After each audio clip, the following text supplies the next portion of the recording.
Hi everybody, it's Jeremy. This is a real quick note. I have a merch drop through Bonfire. You are looking at it right now. Look at these beautiful beans.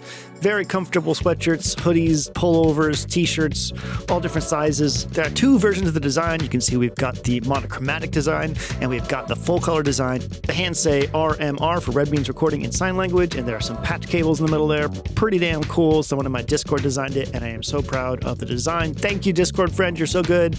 All of the proceeds for these beautiful beans go to mermaids to help trans youth and families, and I would love it if you went over there and grabbed yourself a comfortable piece of clothing for a good cause. This is a limited time merch drop. If you want it, get it now because it will be gone soon.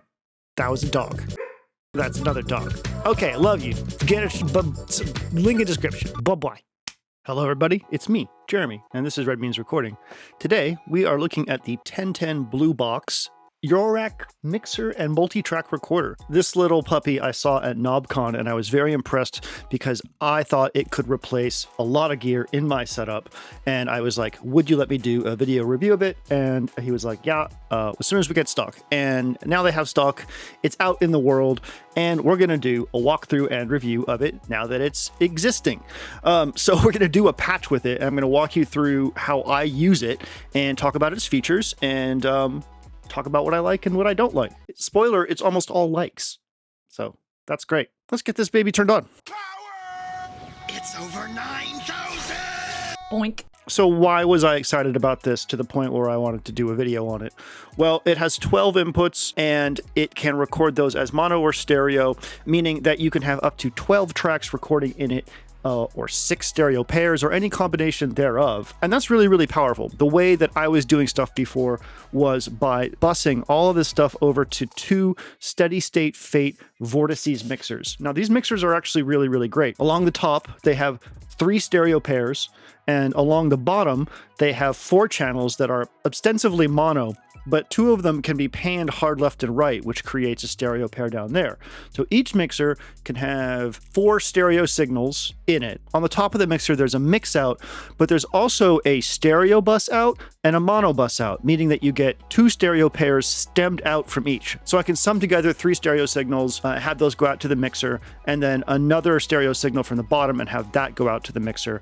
And in this case, that mixer was the Zoom L12 live track. It is a mixer / recorder / digital audio interface. I was using that as just an input device, and I was sending that to the laptop and recording in Ableton. This was all well and good. I wasn't really having a huge issue with this. Sometimes I'd have to bust stuff together that I didn't want to. All in all, it wasn't a huge problem. I've been working like this for a really long time now. Some of the annoyances here are the Zoom L12 would just like lose its own clock signal now and then. Like it would just like freak out and I'd have a recording completely ruined and I wouldn't know until afterwards. Another really frustrating thing is that there's no such thing as stereo pairing on the Zoom L12 outside of channels 9, 10, and 11 and 12. So you have to physically match the faders, which means I would always have to send like a sine wave signal through and just make sure that like my stereo pair was perfectly matched in terms of dB, which was a bit of a pain in the ass. With the 1010 Music BlueBox, I was really, really excited about just having a native stereo pairing. And so I took out my Steady State Fates. They put them on a shelf. I put the BlueBox in, and I have been working with it now for about 2 weeks. And that is how we are coming to this review. So why don't we get patching, okay? The first thing I want to do with this is make a new project. So I'm going to go to Projects, and I'm going to go to File and New, and then I will clear that out and use the touchscreen to hello, enter.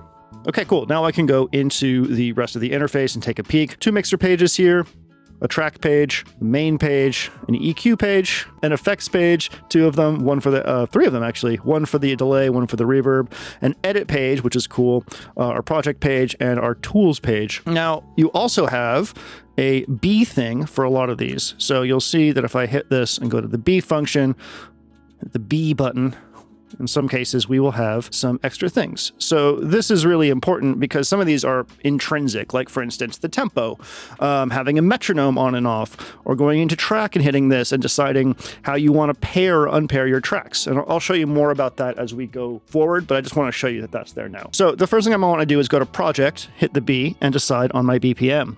And this is going to give us a chance to talk about clock with this, because I went through some stuff trying to get this to work with my system. The reason for that is because I always use Pamela's new workout as sort of the main clock of the rest of my system. Pamela's new workout, Pamela's pro workout, is the go for sending out clock to the system, just because you can have so many channels of clock. We've got this expander, at least for the old one, that has like very, very useful gate divisions and multiplications. I always have a 4 PPQ clock going out to my system because almost everything in here takes a 4 PPQ clock. So I always have to have PAMs play nice with the rest of the system. Can I make PAMs the master clock and have the BlueBox respond to it? So what I did was I took the MIDI out of PAMs with an adapter and put it right into the MIDI in, like put it into here, hit play on PAMs, and the BlueBox immediately syncs to clock. And I was like, that is awesome. So I could hit start on Pamela's new workout and the BlueBox would immediately start at the right tempo through the MIDI signal.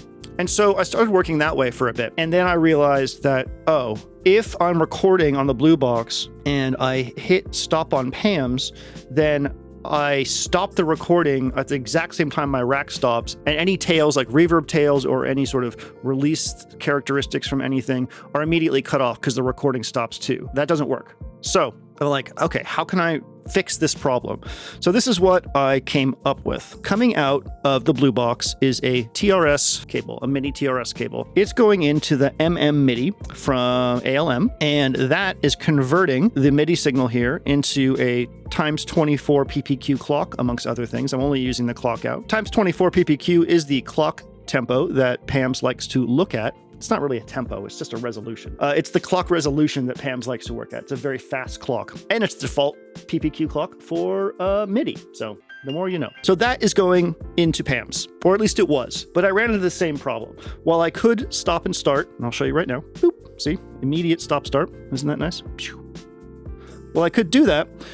I still ran into the same problem. I couldn't stop PAMS, and I couldn't stop my rack independent of stopping the recorder.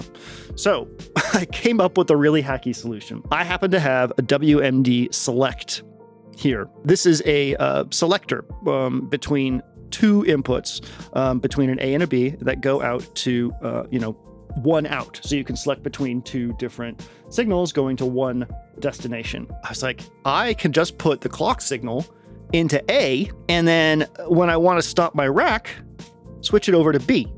You'll notice that the BlueBox is still playing and or recording, but PAMS doesn't run. So that is my super hacky way of getting my now main clock, which is the BlueBox, and my main recorder, which is the BlueBox, to send clock to my system through PAMS, but not cut everything off when it stops recording. If you've got a better solution, please let me know in the comments. Now that we have this, let's go ahead and add a signal to it. Okay, so we're ready now. I'm going to hit play.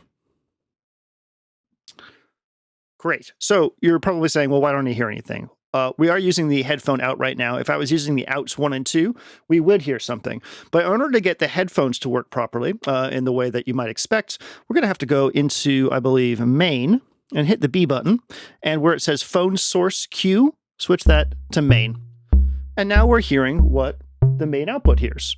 We can talk a little bit about how mixing and effects work. Let's talk about mixing first. So each one of these views has 4 knobs and a touchscreen. So you can interact with these via the knobs or with the touchscreen. And if you want to switch over to the other side, just click it and do that. So each channel is rather accessible, I think. This is the volume. We can go to gain. This is the actual gain going to the recorder at this point. And then we also have solo, mute, and record. If you go to record, you can record arm any tracks that you want like that very, very easily. Let's go over to our track page. Here you can see for each one we have a volume, pan, gain, and Q, and over here we have FX1 and FX2. So let's turn up FX1 and FX2. So there's our delay. We'll keep FX2 down for right now. Let's explore the delay. Go to Effects, here's our delay. By default, it's on a quarter template. Oh my God, a quarter template. A quarter triplet. No one uses a quarter triplet, so let's go to an eighth note. This is because this thing has an internal tempo, it knows what the speed of the delay should be. So every track on here can have a delay and a reverb sent to it, which means you don't have to use any external effects if you don't want. This is fantastic for live performances and smaller rigs. Like, it saves you a lot of money to have 2 dedicated sends for reverb and delay. Now the reverb's a bit more interesting. Let's go ahead and turn up our reverb. Hear that weird sound? Well, that's because we need to pick a different reverb. So we're going to hit B here and in the reverb page, and now you can see that we have a selection of reverbs to pick from. So there's a dark hall, something you might want to use for, you know, most applications, I guess. Ooh, the chamber sounds great. Ooh, for drums, a gated reverb. Dang, that's not fucking around. Oh, gravitas is super interesting. I have no idea what's going on with this verb. Listen to that. It's got like this crazy...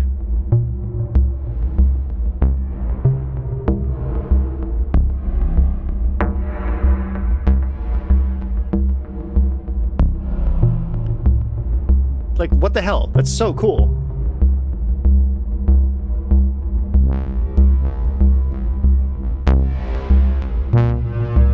I think that's awesome. And we have a clouds type verb, or a granular verb, which is really cool.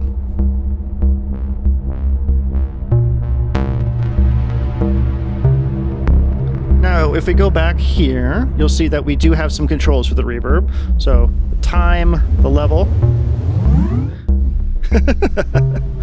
and high cut and low cut. So you can actually shelve out some of the low frequencies from your verb, which is really, really useful.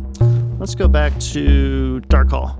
You have all these controls to change things like volume and reverbs and delays and stuff like that. And you can access up to 4 knobs on one page at a time, right? 4 controls. There is CV mapping and MIDI mapping in this. And I did some testing and I found that it works, especially after the 1.03 firmware update, pretty gosh darn great. Let's do it real quick. If I take an output of this F8R and put it into CV1 and say assign, mixer, volume, bam, there we go.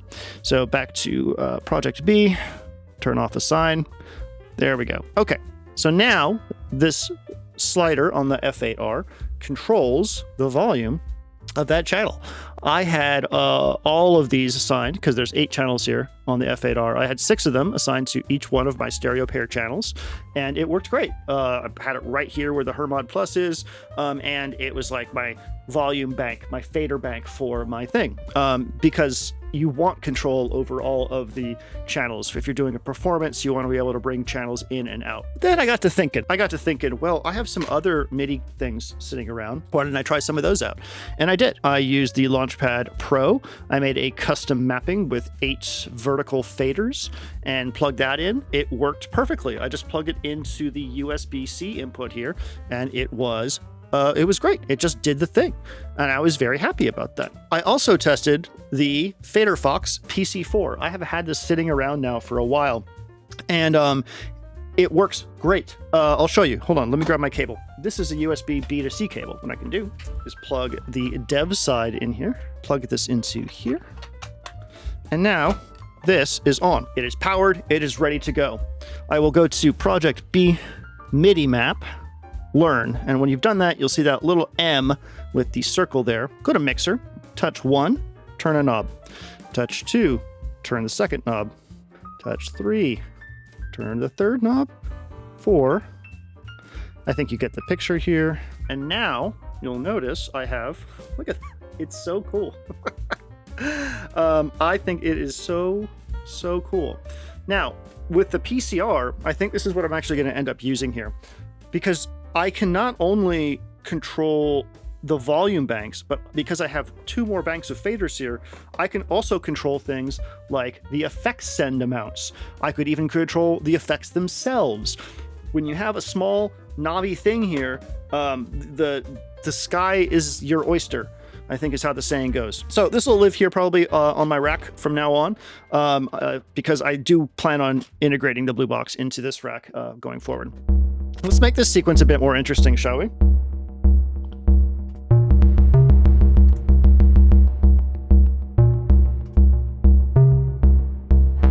God, that is the Laquelic Iteratus Presido through Optimix, which is a low-pass gate, directly into the BlueBox, and it is one of my favorite sounds lately. Laquelic loves low-pass gates. I should get a steady-state fake gate. Steady-state fake gate. All right, so let's talk about getting a mono signal in here. And what we have to do to get that to work with the track layout right here. When you start a new project, by default, you're going to get 6 stereo pairs for the 12 tracks. So if you plug something into just one side, like a track 3 and not track 3 and 4, you're going to get a left-sided mono signal. So let's go ahead and set that up. I'm going to use this. Should we just do all? Let's just do all low-pass gates.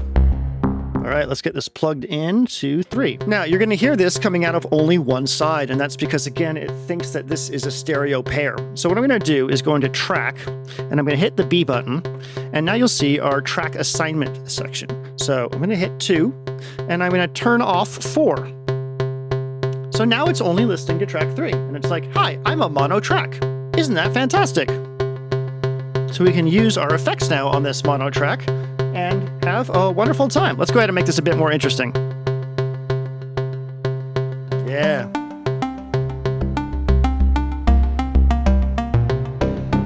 So simple, but I love it.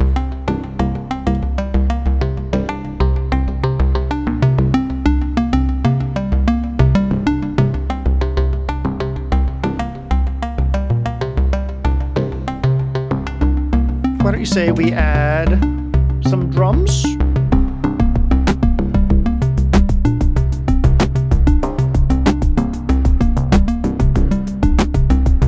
Take a dance break now and then. You've earned it. I'm going to give that hi-hat a little bit of modulation.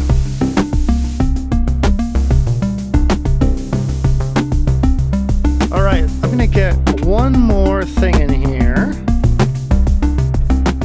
I'm going to take Moskwa here, and I'm going to use it to trigger surface. From here, we're going to go into Ghost. And from Ghost, we will go into channels 7 and 8. Okay, so I think we got enough of a track here to record something, play around a little bit, and see what happens. Maybe I'll polish it up later or add something to it while I'm doing that, okay? It's time to record. We are ready to record. I'm going to go to Mixer twice, hit record, and arm my 4 tracks. And now I am ready to record. So let's go ahead and record some, and I will show you the last thing I want to show you, and then we'll finish up the video. So I'm going to hit record. You can see I can start to bring in my stuff with faders.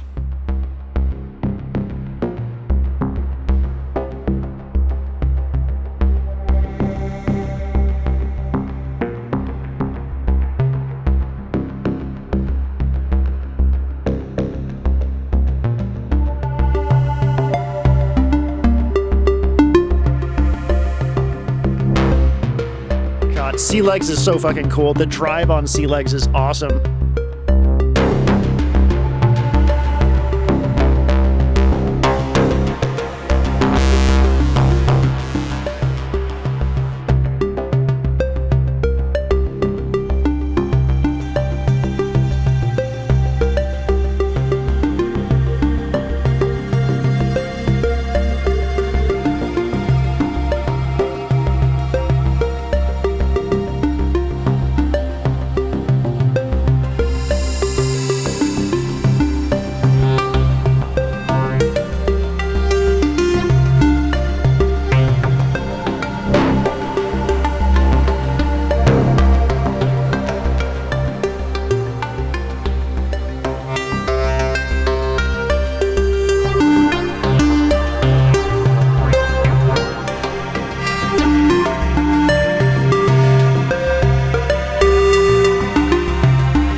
this, I'm going ahead and just do this.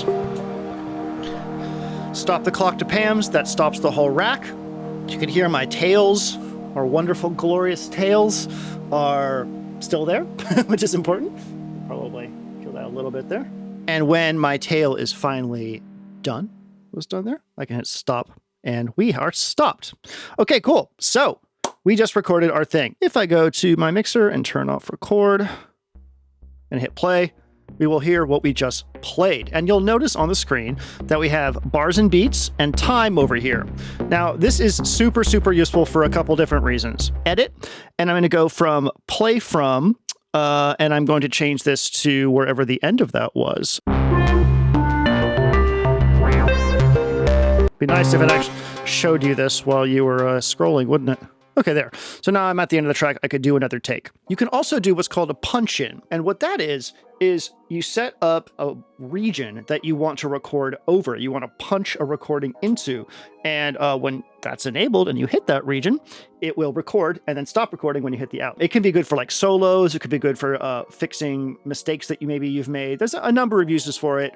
So now we have something recorded. I can take the SD card out here and I can bring it over to my computer and it is good to go. There is something I want to show you though, and this is really, really neat. Where's my phone? And where is my USB-C cable? A lot of people like to record jams for Instagram and stuff like that. Recording into an audio interface and stuff like that can be a pain in the ass. Understandably, then you have to like sync the audio and all that kind of stuff. This has external out.